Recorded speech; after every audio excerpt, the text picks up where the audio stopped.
Jenkins family and Miami Dolphins family. We're a football family here. We deal with our, real life things that go on here within our family. So, they're going through something. So, just want to, send our best wishes to them. I'll let you guys start it off. What's this week like for you with everything going on? Yeah, there's a lot going on. A little over 24 hours before the biggest transaction day in the NFL. So there's a lot of information gathering. There's a lot of evaluating. Just a lot of communication in-house. As far as what we're looking for, ways we can improve the team. So there's a lot going on.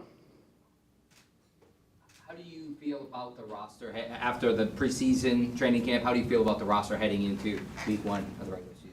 Good. Yeah, it's we'll see in a week here. Preseason's great. The competitive practices that we've been able to have are great, and they give you a bit of a barometer. But most teams aren't pulling out all the tricks to win a preseason game. So it's a lot of evaluation. Trying to find guys, put guys in the right spot. So just keep working through it here. Got a couple more weeks for the guys to work on things, improve. So we'll see here down in Miami. Without giving out any trade secrets in terms of who's going to make the roster, what's your analysis of the draft class that you drafted this past draft and how they've reacted during the preseason? They've worked really hard. Those guys have gotten a lot of chances to go out there and prove themselves. Luckily, we've been able to see a lot of those guys, really go out there and compete. And I think we've got a good group to work with, and hope we can say that about every group that we bring in here. But they're working hard. They're doing a lot of the right things. One thing that's really nice is to see how close of a group they are as a rookie class. To see them all sitting at lunch together, really growing together as a class, just builds the team camaraderie in the locker room. So that's been great to see.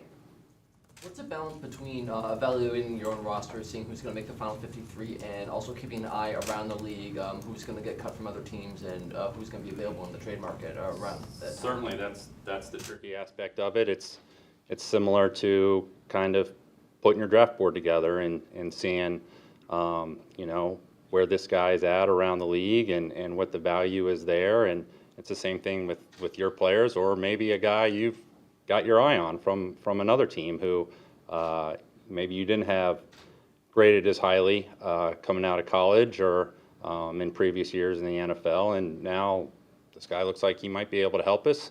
Now there's a trade-off. We got to have a spot for that guy. So there's definitely a delicate balance there. How much activity on the trade market do you expect come 4 p.m. tomorrow? Yeah, that's a difficult one to predict. Everybody's still really, I'd say, evaluating where they're at with their guys. Can they get a guy through? Do they need to put a guy on a roster? Or, look, there's no shot at us getting this guy back. Can we find out if there's a market out there for him, and can we get something in return? We'd like to have him back. There's just the reality of the situation is somebody's probably going to take him.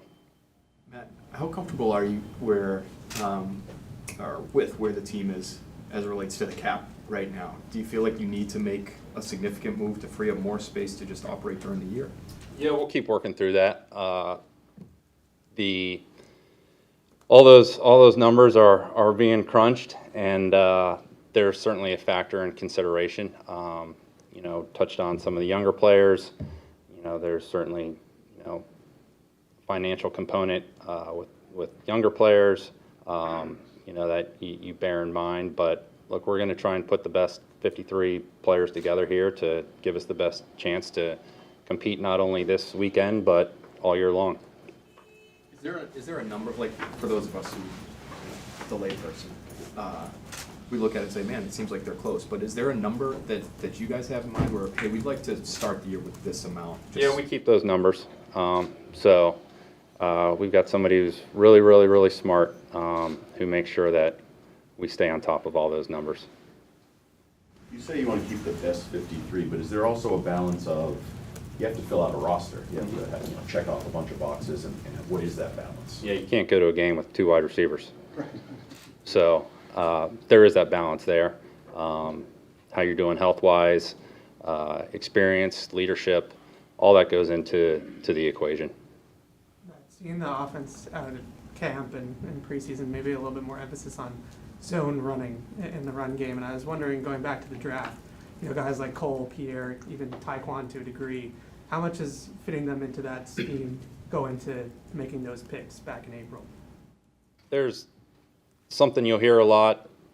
He's a position fit. He's a scheme fit. I'd like to think that no matter the player, if the player is good enough, we're going to find a way to use the player no matter what our scheme is. So do some players do some things, they're more accustomed to a run game in college or a run game from a previous team to what they may have to do here? Yeah, but if they've got the skill set to learn how to do those things, and a lot of those things are able to transfer from one scheme to another. As far as that goes, we've talked to players and coaches about the streamlined offense. Does it make the process any smoother for you guys in terms of player acquisition if the streamlined offense is similar to things that other teams around the league are doing? Hey, we've seen this guy do this. This is what we're trying to do. Maybe he would fit with us. Yeah, I'm not calling plays. I'm not communicating plays. I'm not executing plays. I'm not Coach Groh. That's my brother and my dad. So I'll leave the coaching X and O questions to them. But it doesn't factor in what the team is doing on the field in terms of X's and O's. You're not analyzing that. We're looking for. There's definitely a mental component with every player, and we start on that going all the way back to college. But I don't think that has any bearing on anything that we're doing schematically. When you're at this point in the year, do you have a good idea of where you want the roster to improve? You've had 3 preseason games, and you said they're not really scheming things up. So what is your process when it comes to sort of analyzing the roster and what you think you want to build on? So I guess, how do you come to that at this point in time? There's a lot of, we're talking scheme over here, which is kind of big picture, and then we're talking kind of player evaluation, which is more individualized skill set. So each player's got to improve each day, and we're trying to look for signs of improvement or signs of regression, one way or the other, to evaluate the player and see how they fit on this team. Matt, back in the draft, you talked about getting faster, finding fast, tough football players. Now that you've seen guys out there individually, collectively practice these games, what are your impressions? Is it a faster team on both sides of the ball? Yeah, I think you've seen some speed out there from multiple guys. Some guys that were already on the roster and some guys that are new to the roster. I think you've seen some toughness out of some guys. But we got to get everything down so we can play faster. It's great to have guys that run fast, but we got to know our assignments and be able to go out there and execute so that we can play fast. And then part of that is that allows you to play tough as well.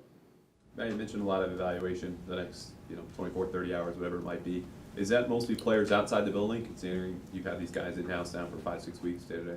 Well, hopefully you know your players pretty well.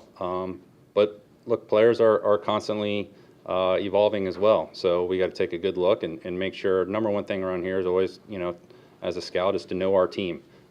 We can't make evaluations as scouts to college players, free agents, what have you, if we don't know our team, if we don't know how this player is going to come in and what their role is going to be for our team and how well they're going to be able to execute it. So it's both inside and outside the building. Matt, do you have like a draft board almost for this, guys that are on the bubble, maybe on other teams, look out for this guy in rankings and things like that as you? We try and track all that stuff. I'd say it's not as expansive as a draft board.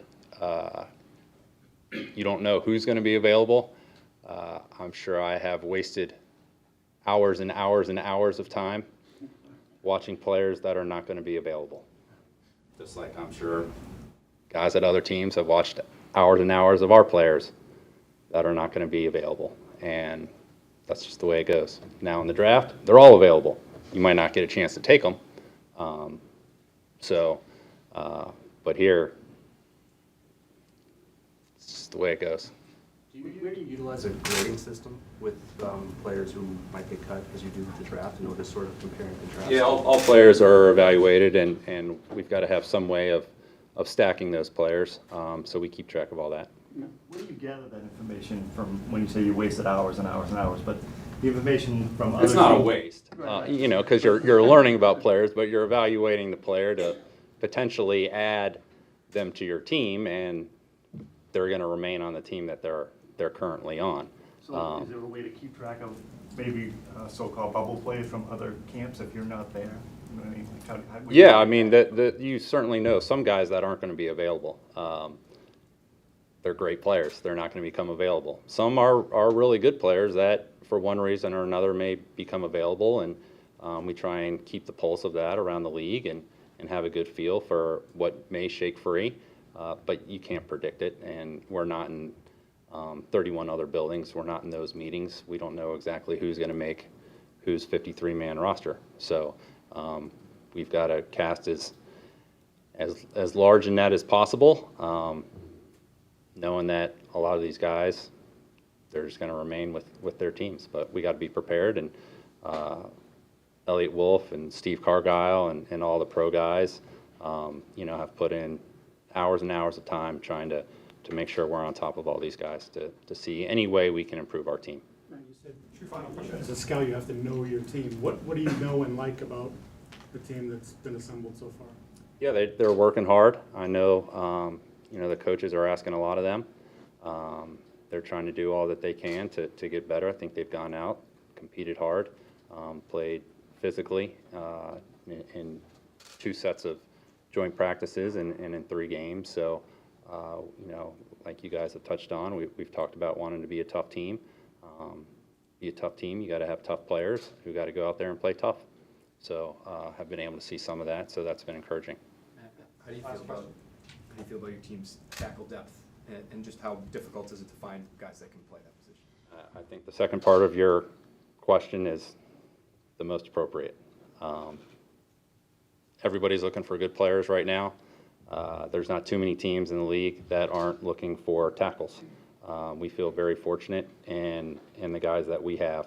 You know, looking across the league, we feel very fortunate and very confident in those guys going forward. So it's up to them to, you know, keep working here, and I think they've all taken a step and under you know, a lot of direction and a lot of hard work from everybody in the building.